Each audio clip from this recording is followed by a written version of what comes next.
Hello everyone, and welcome to Monday Annihilation. My name is Highfly15, and this is Annihillator, and he's in the LTTB. I asked him for replays in the LTTB, mostly because I have almost seen no replays at all with this tank. Like, at all, on the internet. Like, on the internet, not on the internet because there are some on the WoT replays, but not on YouTube where people commentate on great games with it.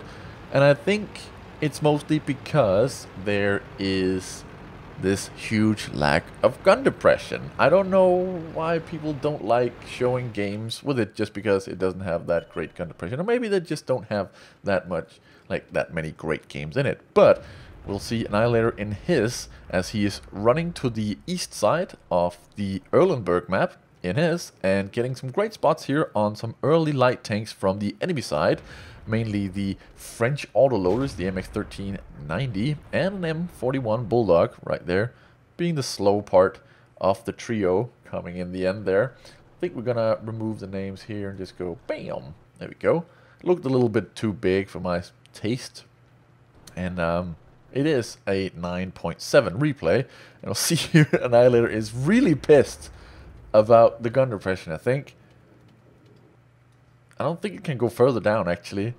I think he was emphasizing that he couldn't go any further down, or maybe he was like, team, go forward.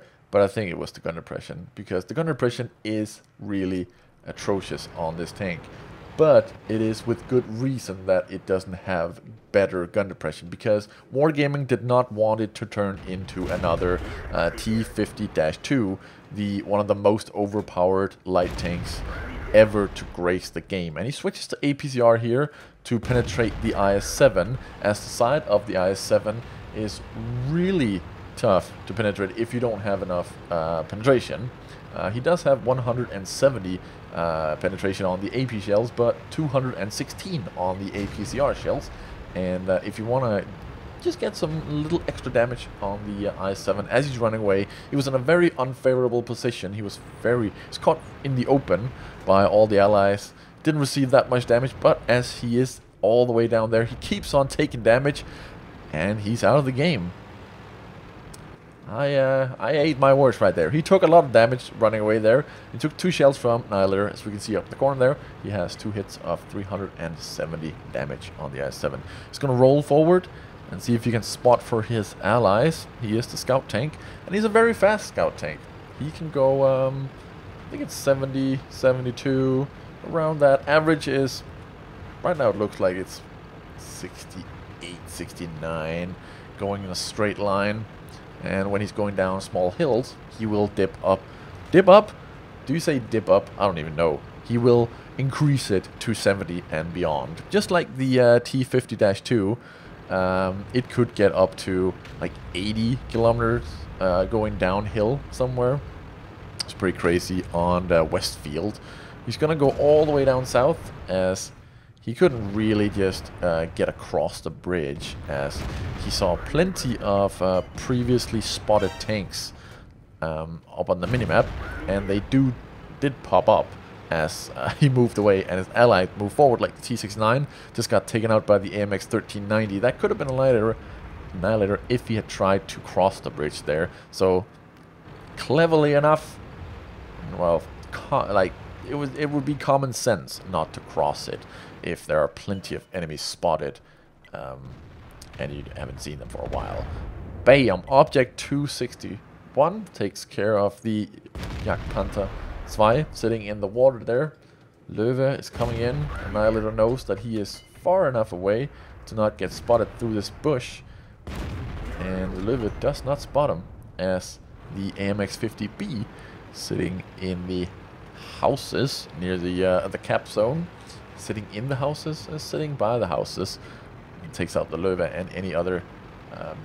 Yeah, I think it was the Conqueror he also took out there.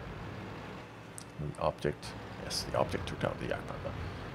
But yeah, this gun is, it's not as well as fast firing as the T50-2 gun was back in the day. It had the gun of the well, the upgraded gun of the T50, it has really good penetration and decent damage, but insane rate of fire. So you could really troll enemies by simply just rushing into their their columns of tanks and then just like poking. Combined with the speed, is that the gun depression he's trying to get down again, or is he just going mental of his allies not really pushing but staying on the right side of the map, even though he's spotting and making sure that there's nothing here to get the allies into danger. You can see the M41 Bulldog is going to poke forward. Annihilator's not getting spotted here because he stayed behind these bushes. He moved backwards so the bushes couldn't be seen through. They weren't transparent. Then he fired, and then you won't be spotted as you fire your gun if you are far enough away from the enemy. You can't, of course, do that right in front of someone and then expect to still be invisible. MXCDC, pretty sure he's gonna get spotted here. Yep, there we go, he got spotted. He was too close to that bush, and he has to expose a lot of his tank to be able to get a shot on that guy. But the MXCDC goes forward in fear of Annihilator and gets taken out by the MX50B. IS-3 is pushing up to help out. And the Batchat already was last spotted closest to Annihilator's position, but he has highly likely moved away. He's going to roll up here to the top and see if there's anything worth spotting. It's just the Bulldog. Not really worth rolling out and taking a shot at, but oh, there's the RD. Let's see here. Let's see. Bam! He's gonna reload to the HE shells and hit it right in the side for 259 damage. And the penetration, the average penetration on the HE shells with this gun is 44, and with the artillery's almost no armor, he was able to, well, say, penetrate there for 259 damage. Really nice roll on HE shell. The light tanks, these are the only tanks, the tier 8 tanks, the tier 8 light tanks are the only tanks that I would recommend loading HE when you spot RD for. It might just be me, but with every single other tank that I've ever loaded HE with, I've always done less damage than the actual normal AP shell. So mostly because, or maybe just because, I decided not to like take a long aim at an artillery's weak spot before shooting, which you shouldn't do in like normal tanks. You should just roll forward until you can hit them, however, and then just press the button or click the button. Oh, there's another RD. Oh shit! Ooh. He almost doesn't have gun depression here, as he's gonna roll forward and get the kill shot there. He had to expose a lot of himself again, but there was no enemies around. See if you can get a shot here on the... Nope! God damn it. Could have gotten the kill there, but he did not. He's gonna get a shot at the Bulldog instead, and the T50... Oh, he bounces the T110 E5. Looks away again, which was pretty silly. It's gonna move around here up to the Tiger's side. He will not have gun depression to be able to shoot all the way down there, but the Tiger moves backwards as well. Provides him with enough gun depression. Oh, and then he gets shot by allied artillery.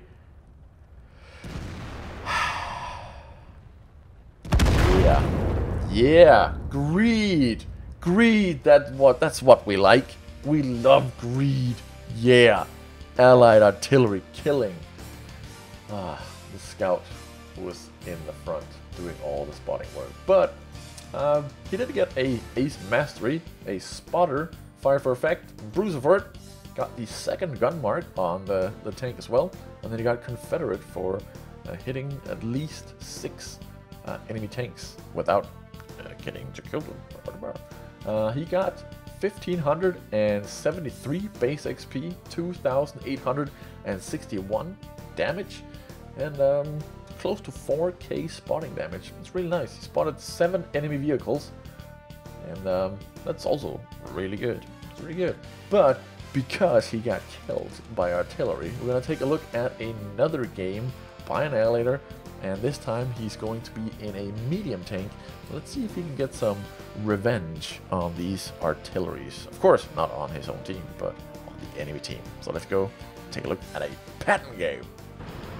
And bam! We're on Cliff. And we're in the Patton. And I'm still me. And that's still Neil. And Niall. Shit! Was that the Irish? Damn it! Anyways.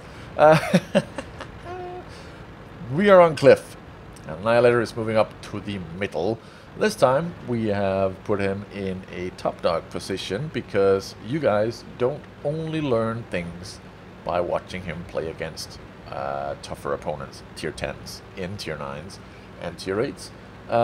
In tier 8s versus tier 10s and stuff like that. You also learn by watching him play as top dogs versus lower tiers, because some people still don't get, like, they don't understand the importance of them being top dogs.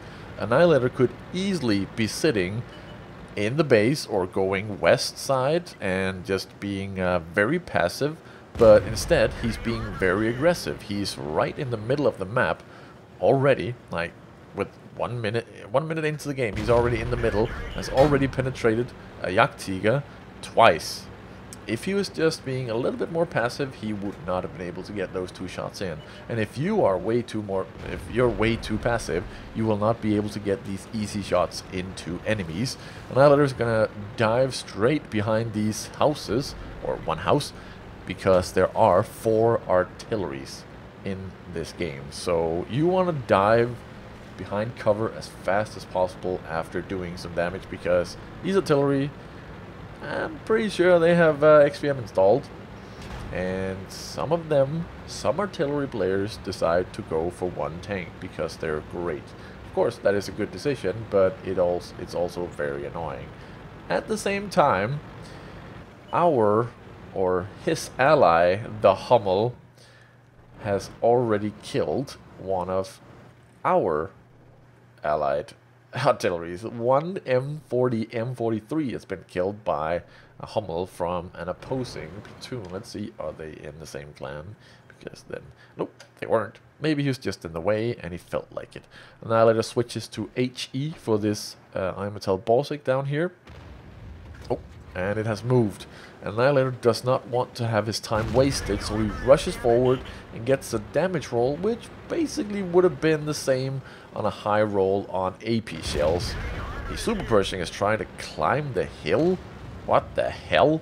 The slowest medium tank in the game, and he's climbing the goddamn hill. That's funny. He has turned around and is now shooting down on Annihillator, but it looks like he is going to die. Just a short second. Yep, he died to the other Super Pershing on Annihillator's team. What the hell? I've never seen Super Pershings do that before. Annihillator reloads an HE shell. Sees to see if he can get a better shot. Nope, doesn't want to waste it on the Type 59 up there. Nope, is the Imetal gonna pop forward? Nope, it's not. And he has already switched back. Oh, bounces on the side of his turret, the Type 59. And then the Type 59 gets taken out by the Hummel. It's pretty funny. Bouncing in an American medium tank at tier 9. That shouldn't really be possible, but it was. The American medium tank, tier 9, does have a pretty good gun. 218 penetration with 390 damage. There's nothing really special about the gun itself. Oh, Balsic. Right in the back, 404 damage. Again, not really worth loading the HE shell for, but like, he tried. He could have gotten a big roll. The average damage on the HE shells are 480. So if he had gotten the penetration with the HE, which he probably even did, but he just got really bad damage rolls. He could have done a lot of damage, like 500 damage maybe. So on like Waffenträgers, it's good, but on most other tanks, I wouldn't really advise it. But on those thin-skinned destroyers, I would definitely recommend it just doing it once or twice, especially the Waffenträger E100. Now Aniallator is being very risky here, sitting in the open. He is spotted. Yep, he just got spotted, so artillery could be targeting him now. Uh-oh, that guy is looking this way, and he loses his track. Nope, he has a very good repair speed and gets his track up and running quite quickly. If you have very bad repair speed on your tracks, or just your crew of course, you would probably want to repair that track to be able to move again. But it seems like the enemy artillery has a lot of other things to see to, because currently they're not firing this way, which is a little weird, a little peculiar. The Waffenträger of Panzer IV is moving forward. Oh, there we go. Hello, little friend. Boop.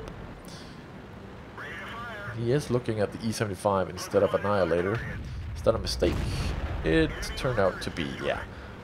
But sometimes you really have to go for the bigger threat in terms of scariness. And I would say an E75 is much scarier than a Patton. Of course, Annihilator's in it, so I would say the Patton. But normally I would definitely focus on the E75 in something bigger. If there was an E75. Do I even need to explain this? Because my brain right now is just doing loops inside and making myself seem like a crazy person. Okay, fair enough. Just skip that, alright? Just skip it. Yep. FCM, I need 3 RD kills, please. Please. Maybe he's doing the mission.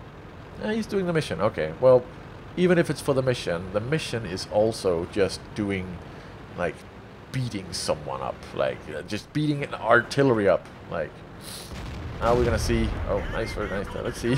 He's saying, let me damage them. He won't kill them. He'll just damage them. Annihilator can get the kills. He's gonna go move forward there. The rain. Yeah. It's a one-shot kill for Annihilator, so she took the shot there, and bam. There we go. 3 artillery kills. Very nice. And 7 kills for the Patton. There's a very good teamwork there between the FCM and the M44 Patton Annihilator there. Thank you very much for granting Annihilator his wish, and therefore also giving him the very famous Pascucci's medal. Yep, the one for killing 3 artilleries. And he also had the mission, as he said in there. Maybe the mission was just to kill artillery after that godforsaken team killing artillery in the other game. But no matter what, he got the Ace Tanker, Fire for Effect, Spotter, Duelist, which is take damage from an enemy, at least 2, and then kill them afterwards. And then there's Booster, of course. We have High Caliber, Tank Sniper, Top Gun, and Scout.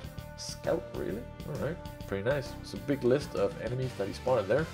He damaged, or he did 6,709 damage, 7 kills if you saw, and 1,696 base XP. That's a really good base XP for a tier 9 medium tank. He did spot 9 enemy tanks, very nice. And he also did 2,361 spotting damage. Really good games there, and the shots that hit, 21 out of 21, really good damage control there, or shot control as you say, call it instead. Yep, that has been the games. That's been Monday Annihilation. Hope you enjoyed, guys, and I'll see you tomorrow with more videos this week. Yes, I will make videos this week. I promise. I promise. There's been I can't even start to explain how many things has been in the way of me making videos, but I'll start making videos again. My girlfriend is on my back, and my friends are on my back about it, so I will make videos this week. And on Friday there will be quickies. I promise. I promise. I promise. I promise. I promise. There will be. Yes. See you later.